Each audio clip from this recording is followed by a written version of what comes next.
여러분들은 키프로스 공화국이라는 나라를 들어보신 적이 있으신가요? 키프로스 혹은 사이프러스라고 불리는 이 나라는 그리스 아테네의 동쪽, 터키의 아래쪽에 위치한 인구 120만 명 정도의 작은 섬나라입니다. 크기는 작지만 유럽, 아시아, 아프리카를 연결하는 교통의 요충지이기도 하죠. 전형적인 지중해성 기후로 자연 환경이 아름답고 향기의 고장이라고 불릴 만큼 장미가 많은 곳이기도 합니다. 그리스 신화에서는 미의 여신 아프로디테가 태어난 곳으로도 유명합니다. 그런데 이 아름다운 지중해의 섬나라에서 2016년부터 여성들이 하나둘 사라지기 시작했습니다. 그녀들에게 일어난 일은 무엇이었을까요? 이 사건은 2019년 올해죠. 올해 4월에 범인이 잡혔고요. 지난 6월 24일에 최종 판결이 난 사건입니다. 키프로스를 찾은 한 독일 관광객이 있었습니다. 그는 2019년 4월 14일 수도 니코시아 서쪽의 폐쇄된 구리광산을 방문해서 사진 촬영을 하던 도중에 수상한 그림자를 발견하게 됩니다. 가까이 다가가 봤어요. 근데 소스라치게 놀라게 됩니다. 그리고 곧 경찰에 신고를 했죠. 얼마 전에 폭우가 내려서 물이 고여있던 그곳에는 광산 축대에 묶여진 한 여인의 시신이 있었습니다. 그녀의 이름은 메리 로즈 티브루시오, 실종 당시 38살로 필리핀 국적의 여성이었습니다. 시신이 발견된 후에 경찰은 수사에 착수해 용의자를 특정하고 체포했는데요. 용의자의 신원을 확인한 경찰은 깜짝 놀랄 수밖에 없었습니다. 범인이 다름 아닌 현역 육군대위로 복무 중이던 그리스계 키프로스인 니코스 아탁사스였던 것입니다. 이혼한 아내와의 사이에 두 딸도 있었던 것으로 전해졌습니다. 경찰은 용의자와 티브루시오가 온라인 채팅으로 만나서 6개월 정도 교제했다는 점을 파고들었는데요. 수사가 진행 중이던 4월 20일에 같은 광산의 갱도에서 또 다른 여성의 시신이 발견이 됩니다. 필리핀 출신 여성으로 밝혀진 그녀는 28살의 아리안 팔라나스 로자노로 밝혀졌습니다. 용의자는 추가 신문 끝에 두 여성 모두 자신이 죽였다고 시인했습니다. 사건의 규모가 심상치 않음을 느낀 경찰은 여죄를 추궁했고요. 그가 털어놓은 자백에 수사관들은 식은땀을 흘릴 정도였다고 합니다. 그는 외국인 여성 5명과 그들의 어린 딸 2명까지 총 7명을 살해했고요. 시신을 갱도와 못에 유기했다고 자백했습니다. 키프로스 역사상 첫 연쇄살인범이 그 모습을 드러낸 거죠. 그것도 현역 육군 대위의 모습으로 말입니다. 오레스테스라는 이름을 사용했던 그가 2016년 9월부터 2018년 7월까지 이어진 사건의 피해자들을 모두 온라인을 통해 만났었다는 사실도 추후에 밝혀지게 됩니다. 키프로스는 사상 첫 연쇄살인 사건의 발생에 노하우가 부족했고 수사에 난항을 겪게 됩니다.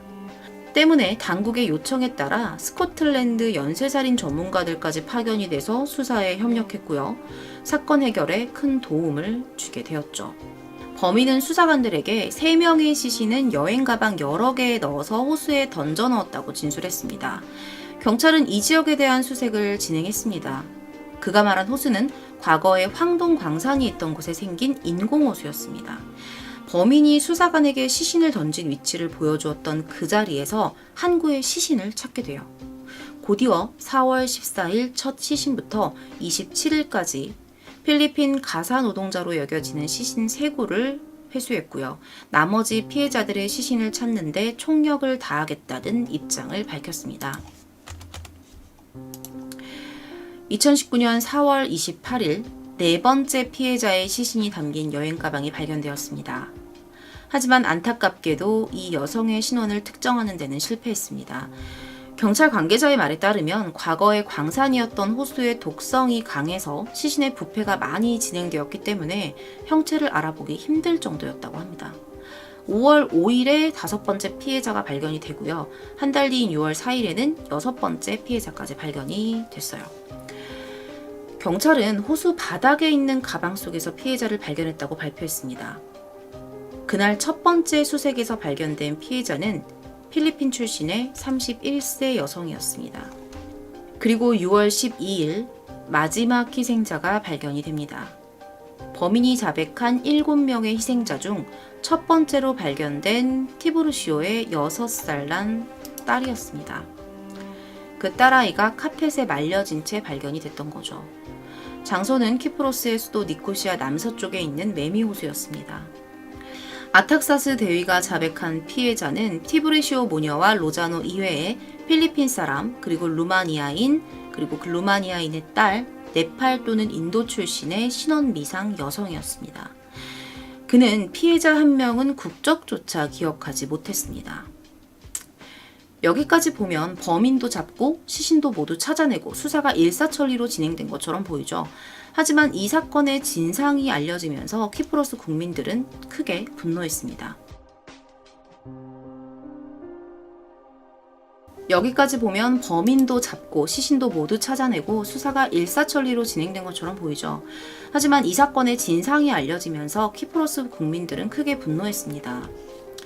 상대적으로 심각한 범죄가 드물었던 작은 섬나라에서 피해자가 모두 외국인 여성들과 그들의 어린 딸들이라는 사실이 알려지자 먼저 키프로스 여성계와 이민자 사회는 큰 충격과 분노를 표했습니다. 키프로스 당국이 외국인 여성, 특히 저임금 노동자들의 연쇄 실종을 철저하게 무시했다는 정황이 드러났고요. 당국의 무관심과 직무유기 때문에 범인이 장기간 살인 행각을 벌이도록 방조했다는 비판을 받게 되죠.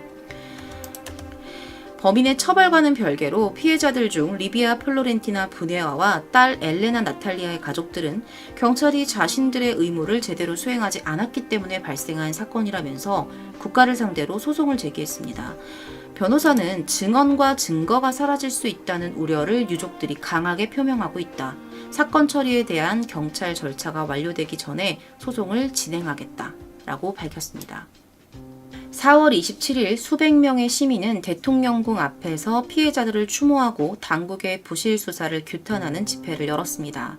범인의 재판과 수사와는 별개로 정부는 당국의 실수에 대한 책임을 요구하는 국민적인 여론의 압박을 받게 됐죠. 결국에는 부실 수사 논란에 휩싸인 당국을 대표해 법무장관과 경찰총장을 전격 해임하기에 이릅니다. 법무장관은 퇴진 기자회견에서 개인적으로 사건에 관여한 적은 없지만 원칙과 양심에 따라 대통령에게 사의를 표했다.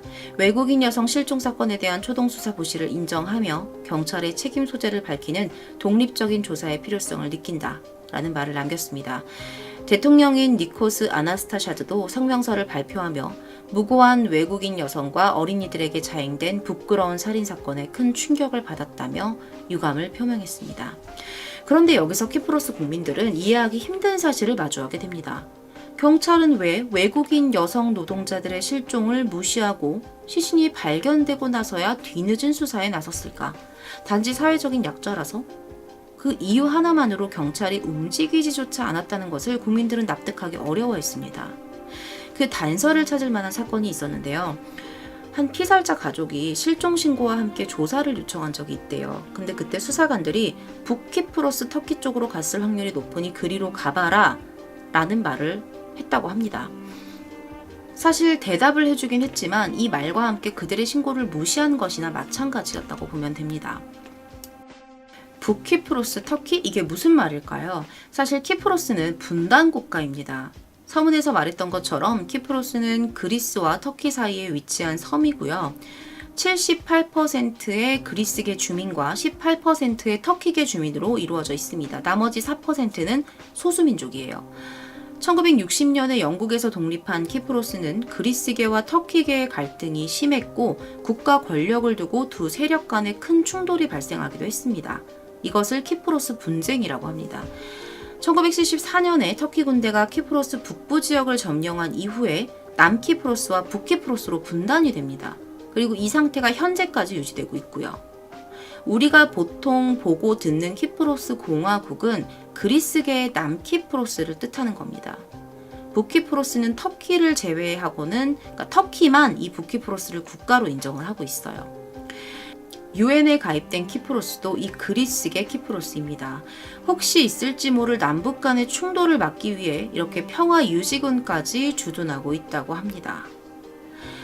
이러한 역사를 가지고 있고 또 외지인에 대한 경계가 심했던 그리스계 키프로스인들이 이민자들에 대한 배타심을 이 사건을 통해 표출한 것이 아니냐라고 언론들은 해석하고 있었습니다. 법정 성명에서 아탁사스는 어째서 이런 살인을 했는가라는 질문에 나 자신도 명확하게 답하기 어렵다. 왜 그리고 어떻게 이런 일을 저질렀는지 스스로 전후 사정을 맞추는데 아직도 어려움을 겪고 있다. 라고 털어놓았습니다. 나는 시간을 되돌릴 수 없고 이미 엎지른 물을 주워 담을 수 없다고 말한 범인은 수사하는 경찰에게 자신의 영혼 깊숙한 곳을 들여다보고 싶다며 과학자와의 인터뷰를 요청하기도 했습니다.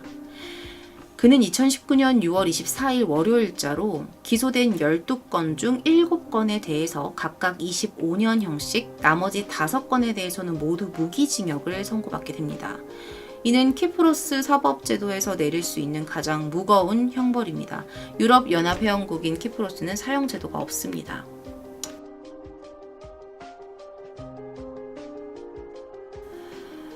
사상 첫 연쇄살인 사건은 키프로스 국민들에게 큰 충격을 주었습니다. 증오범죄에 대한 경각심을 일깨워주기도 했던 사건이었죠.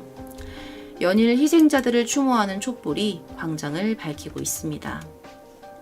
아나스타샤드 정부는 모든 희생자들의 장례식 및 비용을 충당할 것이라고 발표하면서 희생자들의 자녀 한 명당 우리 돈으로 2,200여만 원씩 지급하기로 했습니다. 또한 영국계 키프로스 사업가인 이지그룹 회장 스텔리오스 회장은 피해자 가족들에 대해 보상금을 지급할 뜻을 밝히면서 각 유가족들에게 사비로 1,300만 원씩의 보상금을 전달했습니다. 마지막으로 스텔리오스 회장의 위로문으로 오늘 컨텐츠를 마무리하겠습니다. 5분의 여성들과 그 2딸에 대한 가증스러운 범죄로 인해 키프로스의 다른 모든 국민들과 마찬가지로 저 또한 큰 충격을 받았습니다. 그들은 더 나은 삶을 위해 키프로스에 왔지만 비극적인 방식으로 목숨을 잃고 말았습니다. 이 보상금이 유족들의 고통을 덜어줄 수 없다는 것을 잘 알고 있지만 종교, 인종, 국적을 떠나서 모든 키프로스인들과 함께 그들에게 위로의 뜻을 표합니다. 유가족들이 이 도움으로 힘든 시기를 극복하는 데 도움이 되었으면 좋겠습니다. 오늘 준비한 컨텐츠는 키프로스 연쇄살인 사건이었습니다. 시청해주셔서 감사합니다.